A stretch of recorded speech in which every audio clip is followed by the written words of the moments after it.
Nobody invented the gun on purpose. In the 9th century, deep in the mountains of China, a group of Taoist alchemists weren't searching for a weapon. They were searching for immortality.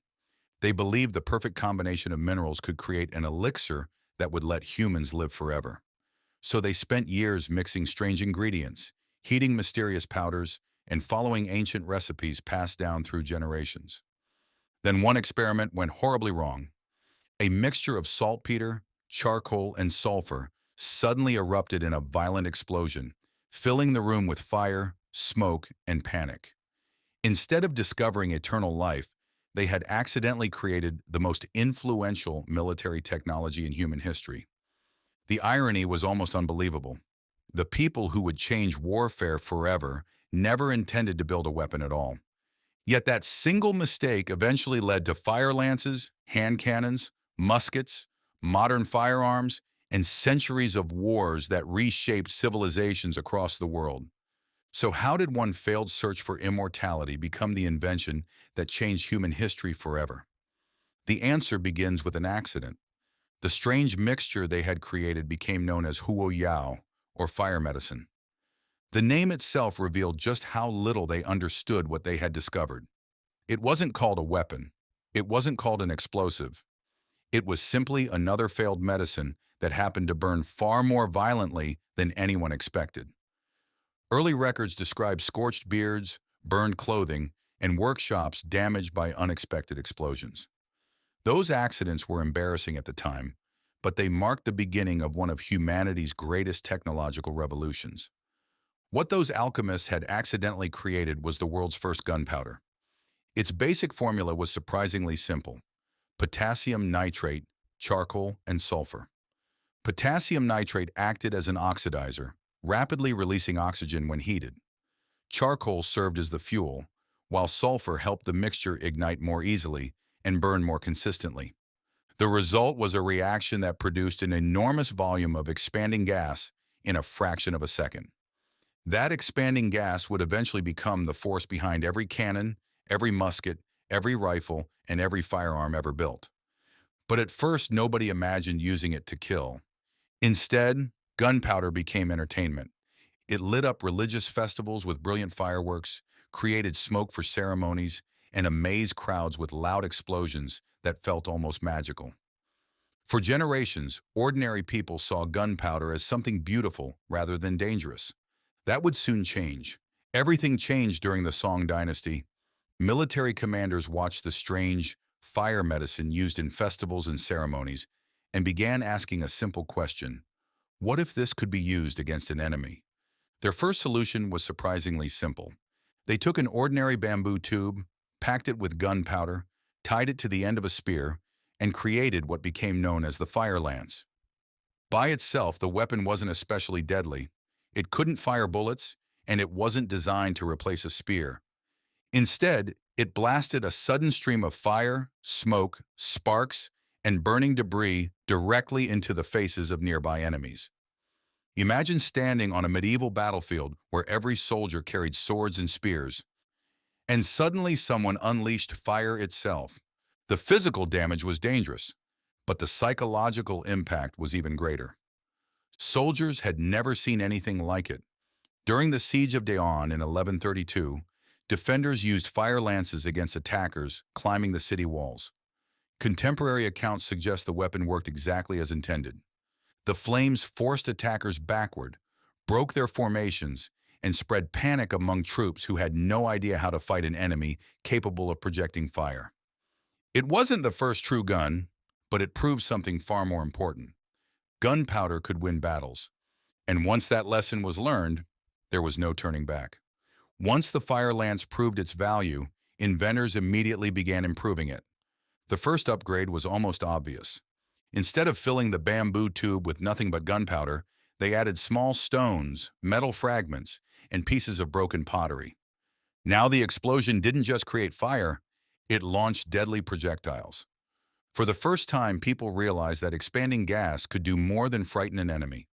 It could throw solid objects with incredible force. That single idea became the foundation of every firearm ever built. But another problem quickly appeared. Bamboo wasn't strong enough.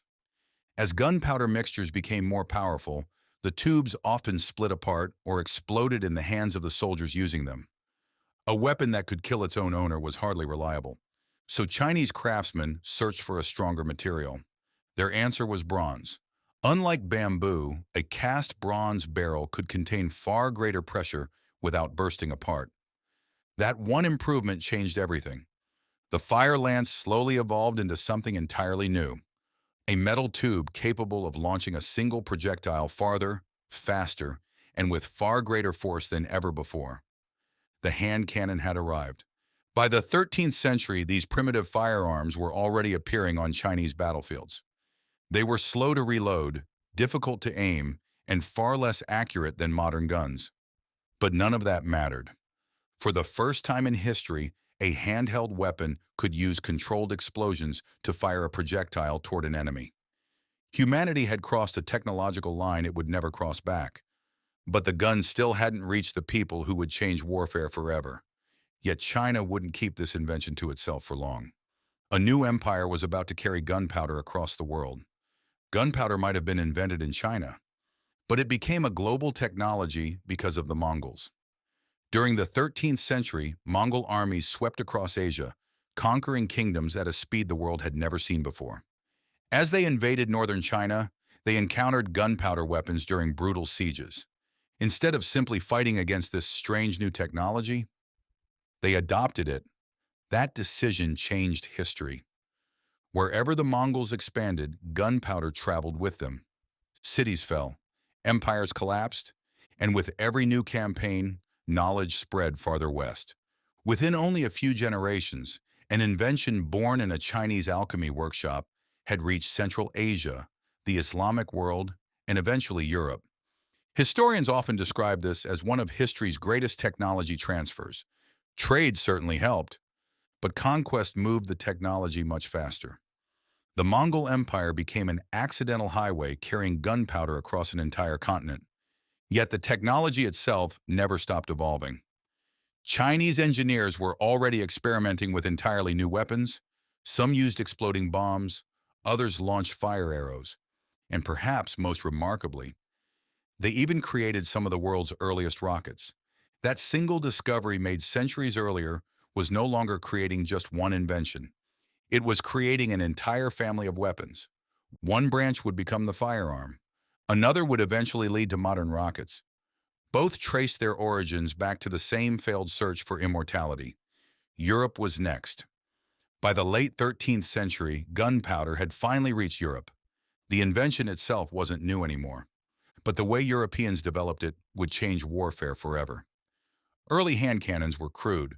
They were heavy, inaccurate, painfully slow to reload, and often just as dangerous to the soldier using them as to the enemy standing in front of them. Yet they revealed something that kings and generals immediately understood. Armor was no longer invincible. For centuries, heavily armored knights had dominated medieval battlefields. Now, a relatively inexpensive gunpowder weapon could punch through steel that swords and arrows struggled to penetrate. That realization slowly transformed the entire balance of military power. Castles that had survived countless sieges suddenly became vulnerable to cannon fire. Military engineers were forced to redesign fortresses with lower, thicker walls, built specifically to absorb explosions rather than resist ladders and arrows. The age of the medieval castle was beginning to end. But guns themselves still had a major weakness. Firing one wasn't easy. Soldiers had to hold the weapon with one hand while using the other to ignite the gunpowder with a burning match. It was slow, awkward, and dangerously unreliable in the middle of combat. Engineers knew they needed something better. Their solution arrived in the late 15th century, the matchlock. Instead of manually lighting the powder every time, a simple trigger lowered a slow-burning cord directly onto the priming powder. It was a tiny invention with enormous consequences, but at the time it completely changed the battlefield. Soldiers could finally focus on aiming instead of juggling fire and gunpowder. Armies quickly adopted the new mechanism, and firearms began replacing traditional weapons across Europe. But even the matchlock wasn't perfect. Wind could blow it out, rain could ruin it, and the glowing cord revealed a soldier's position at night. Once again, Engineers went back to work. The matchlock solved one problem, but it created several new ones. A weapon that depended on a burning cord was unreliable in rain, dangerous at night, and impossible to keep ready forever. Gunsmiths across Europe searched for a better solution. The first major breakthrough came with the wheel lock, a clever mechanism that created sparks without requiring an open flame. It was a remarkable invention, but it was also expensive, delicate, and difficult to manufacture. Most ordinary soldiers continued carrying the simpler matchlock. Then, in the early 17th century, another innovation changed everything: the flintlock. Instead of a burning cord or spinning wheel, a piece of flint struck steel to create sparks that ignited the gunpowder almost instantly. The flintlock made firearms faster, safer, and more reliable than ever before. With every generation, guns became more powerful, more dependable, and deadlier than the ones that came before, and far more practical on the battlefield. Within only a few decades, flintlock muskets spread across Europe and eventually became the standard firearm carried by soldiers for nearly 200 years. They appeared in colonial wars, the Napoleonic Wars, and the American Revolution. But innovation still wasn't finished. During the early 19th century, engineers introduced the percussion cap. Instead of relying on loose priming powder and exposed sparks, a tiny metal cap containing a shock-sensitive compound ignited the weapon instantly when struck by the hammer. It was simpler, faster, more reliable, and it finally made every earlier firing system obsolete. After nearly 1,000 years of continuous improvement, the firearm had evolved from a crude bamboo tube into one of the most influential technologies ever created. Looking back, it's remarkable how little of this story was ever planned. Nobody woke up hoping to invent a gun. A group of Taoist alchemists simply wanted to live forever. Instead, they accidentally discovered a chemical reaction that would reshape civilizations, redraw borders, transform warfare, and influence human history for more than 1,000 years. Every improvement that followed solved one small problem. Bamboo became bronze, bronze became steel, fire lances became hand cannons became muskets. Muskets eventually led to the modern firearms we know today. No single inventor created the gun. It was built piece by piece, across centuries, across continents, by countless engineers, craftsmen, soldiers, and inventors, each improving the work of those who came before. And perhaps that's the strangest part of the entire story. One of the most powerful weapons in human history began as a failed attempt to create eternal life.